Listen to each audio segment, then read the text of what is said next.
అధిక బరువు అనేక సమస్యలకు కారణం. సాహితీ యోగా ఆన్లైన్ క్లాసులో జాయిన్ అవ్వండి. నమస్తే, నేను Keshav. Welcome to Suman TV. Andhra Pradesh ఉప ముఖ్యమంత్రి పవన్ కళ్యాణ్ రిప్రజెంట్ చేస్తున్న పిఠాపురం నియోజకవర్గంలో రోజు రోజుకి అక్కడే అవసరాలకు తగినట్టుగా వనరులు సమకూర్చే ప్రయత్నంలో ఆయన ముందడుగు వేస్తున్నారు.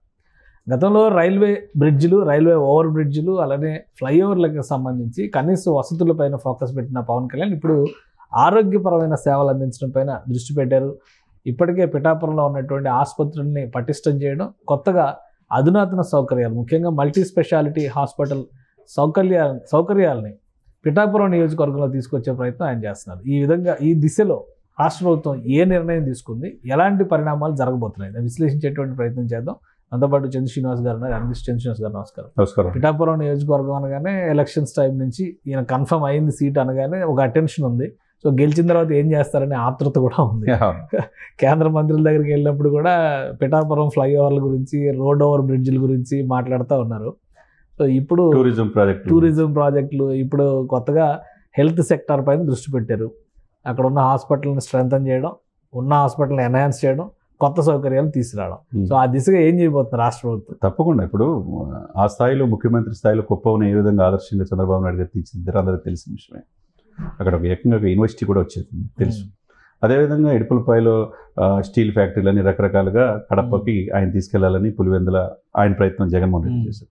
సరే, ఆ స్థాయి అధికారులు, ఆ స్థాయి ముఖ్యమంత్రి స్థాయిలో ఉన్న పవన్ కళ్యాణ్ గారు ఈ కూటమిలో కీలకమైన పాత్ర పోషించినప్పుడు అతను 2 చోట్ల గాజువాకలో, భీమవరంలో ఓడించిన అదే ప్రజలు పిఠాపురం ప్రజలు హక్కులు చేర్చుకున్నారు. 70,000 పోయిన మెజార్టీతో గెలిపించారు.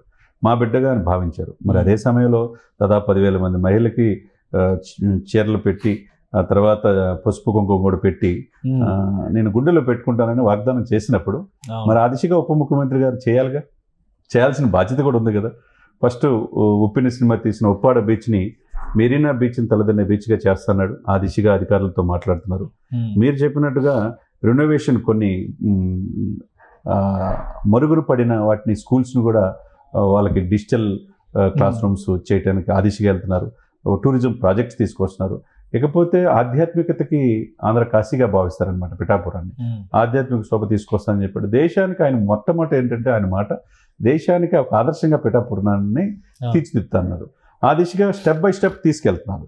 ఇకపోతే మీరున్నట్టు ఈ హాస్పిటల్ని 30 పడకల ఆసుపత్రిని ఇప్పుడు 100 పడకల ఆసుపత్రికి చేయటం అంటే కాకినాడ ఎంపీ పరిధిలో ఉంటుంది. ఇది పిఠాపురం గోదావరి జిల్లాలకు దగ్గర ఉంటుంది. మరి ఒక 100 పడకల ఆసుపత్రి పూర్తి స్థాయిలో అక్కడ రెడీ అయిపోతుందండి. అది కానీ ఎందుకంటే ఆల్రెడీ శాంక్షన్ చేశారు కాబట్టి చేశారు. 35 కోట్లు శాంక్షన్ చేశారు. తర్వాత వీళ్ళకి కావాల్సిన 66 పోస్టులు భర్తీ చేయమన్నారు. ఆ భర్తీ చేయడానికి నెలకు వచ్చేదానికి అది దాదాపుగా 4.32 కోట్ల రూపాయలు వాళ్ళ జీతాలు కూడా అవుతాయి. అంటే ఇక్కడ ఏంటంటే మెరుగైన వైద్యం, వైద్యం ఈ 2 ప్రజలకు కావాలండి. బేసిక్ నీడ్స్ అవి మనం కల్పించినప్పుడు హక్కును చేర్చుకుంటారు. ఇప్పుడు పిఠాపురం అనేది ఈ రోజుతో అయిపోయేది కాదు కదా. ఇప్పుడు కుప్పంకి ఎట్లయితే చంద్రబాబు నాయుడు శాశ్వత చిన్నామో, పిఠాపురం పవన్ కళ్యాణ్ గారికి శాశ్వత చిన్నామో, అంతే కదా. ఇప్పుడు పిఠాపురం నుంచి మళ్ళీ గొల్లప్రోలు 3 మండలాలు ఉన్నాయి. గొల్లప్రోలు ఇంకో నియోజకవర్గం రేపు పెరిగితే 175 వస్తుందని అంటున్నారు. మరి పిఠాపురం పవన్ కళ్యాణ్ గారి శాశ్వత చిరునామా చేసుకోవాలంటే, అక్కడున్న ప్రజలు మనల్ని పొందాలంటే వాళ్ళకి కావాల్సిన మెరుగైన సదుపాయాలు కల్పించాలి. ఇప్పుడు ఆగమేఘాల మీద ఏదైనా 6 నెలలు కాకముందే ఇప్పుడు వాగ్దానాలు చేసిన తర్వాత కొన్ని సంవత్సరాలకు కానీ కాటల నాయకులు ప్రైవేట్ హాస్పిటల్స్ కూడా కడతారు. అపోలో కూడా రామచరణ గారు ముందుకు వచ్చారు. ఉపాసన గారు వాళ్ళు చెప్పారు బాబాయ్ కోసం అబ్బాయి అన్నట్టుగా అక్కడ అపోలో హాస్పిటల్ కూడా నిర్మించడానికి ముందుకు వస్తున్నారు. ఇంకా టూరిజంతో పాటుగా అనేక మంది ఆయన అభిమానులు విదేశీయులు ఎన్ఆర్ఐలు కూడా అక్కడ పెట్టుబడులు పెట్టడానికి కూడా ముందుకు వస్తున్నారు. ఒకవైపు పారిశ్రామికంగా పిఠాపురాన్ని అభివృద్ధి చేస్తున్నారు, రెండో వైపు ఆధ్యాత్మికంగా టెంపుల్ టౌన్ అట్లా ఆ విధంగా తీసుకొస్తున్నారు. తర్వాత బీచ్లను అభివృద్ధి చేయడానికి ఉప్పాడ మనం చూసాం. మోడల్ కాన్స్టిట్యున్సీగా మారుతుంది. మోడల్ కాన్స్టిట్యున్సీ దేశానికి మోడల్ కాన్స్టిట్యున్సీగా చేసే అవకాశం స్పష్టంగా ఉంది. మనకు తెలిసిన అభిప్రాయం ఏంటంటే ఒక 1 year లోపే ప్రధానమంత్రి మోదీ గారిని కూడా తీసుకొచ్చి అనేక అభివృద్ధి కార్యక్రమాలకి పవన్ కళ్యాణ్ గారు ప్రారంభిస్తారని కూడా తెలుస్తుంది. ఎయిర్పోర్ట్ కూడా వస్తుంది అంటారు కాకినాడ పిఠాపురం మధ్యలో. అది కూడా ఫైనల్ అయ్యే దాదాపు 10,500 ఎకరాల సెజ్ ఉందండి కాకినాడ సెజ్. అంతకుముందు జిఎంఆర్ ఎలకేట్ చేశారు. నిరుపయోగంగా భూములు ఉన్నాయి. మరి అక్కడ పిఠాపురం అయితే ఎయిర్పోర్ట్ బాగుంటుంది అనేది కూడా ఒక ప్రపోజల్ కూడా సాక్షాత్తు రామ్మోహన్ నాయుడు గారే ఆ ప్రపోజల్లో భాగంగా ఇచ్చినట్టుంది. కాబట్టి డిప్యూటీ సీఎం గారు ఆ దిశగా కూడా ఎయిర్పోర్ట్ కూడా తెచ్చుకునే అవకాశం ఉంది. కాబట్టి ఒకవైపు రాజమండ్రి, ఒకవైపు పిఠాపురం ఉంటే కనుక గోదావరి జిల్లాలకు ఒక మణిహారంగా, ఎందుకంటే భీమవరం ఎయిర్పోర్ట్ కావాలని చెప్పి చాలా మంది అప్లై చేసుకున్నారు. ఏంద్ర ఇంత డబ్బు ఉందా భీమవరంలో అని చెప్పి చాలా మంది జరిగింది అప్పుడు.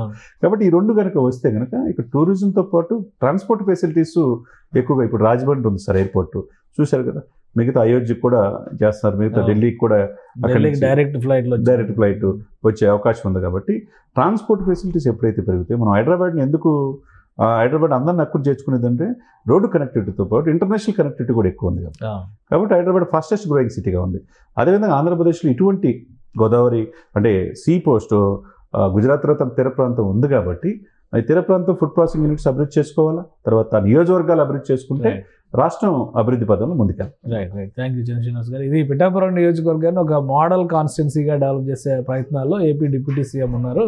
ఇప్పుడు ఆ కాన్స్టిట్యున్సీకి సంబంధించి 100 పడకల ఆసుపత్రిని శాంక్షన్ చేశారు. అలాగే రాబోయే రోజుల్లో ఎయిర్పోర్ట్ కోసం కూడా ప్రయత్నాలు చేస్తారు. రవాణా సౌకర్యాలు మెరుగుపరచడంతో పాటు టూరిజం కాన్సెప్ట్స్ని పిఠాపురం నుంచి ప్రమోట్ చేయాలని పవన్ కళ్యాణ్ గారు ఉత్సాహం చూపిస్తున్నట్టుగా కనిపిస్తుంది. ఇక కేంద్రం సహకారంతో డెవలప్మెంట్ ప్రాజెక్ట్స్ని పిఠాపురంలో తీసుకురావడం ద్వారా దేశానికి ఆదర్శంగా నిలపాలని ఆయన ప్రయత్నిస్తున్నారని చంద్ర శ్రీనివాస్ గారు విశ్లేషిస్తున్నారు. ఇది స్పెషల్ డిస్కషన్.